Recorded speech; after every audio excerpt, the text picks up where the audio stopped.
Time check 11:43 p.m.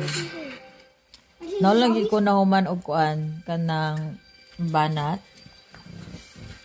Banat og mo tumog nalibo ko ganyan sa tong live. Kabisi ba?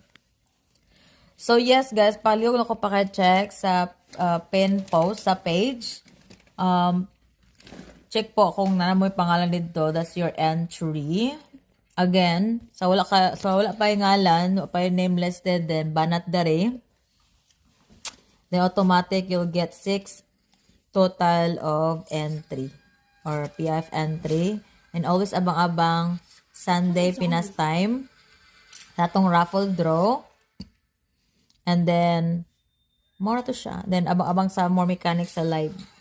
Basta 13 minutes magulat ko ninyo. Tapos, another 13 minutes nga tagantang mong chance to PIF the live. Tapos, PIF ang post ni Yaya. Tapos, another 13 minutes to DC the page. How to DC is to send lang po ID nga naka-edit na po ang GCash with the initial. Kung wala GCash, then sa silingan pwede ra. But within 13 minutes, taas na po kayo na So, a total of 13 ka-winners.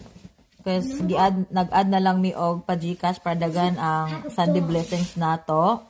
And the lucky number 13 will be the winner of Balikbayan Box. So, yes, panikamutan na to ang mag-raffle ta every week.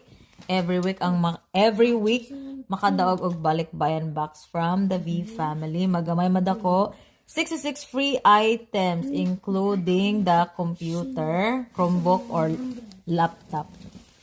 So, yes, abang-abang sa next time. So, banat na diri sa wala pa napalista. And see you to the next live. Bye!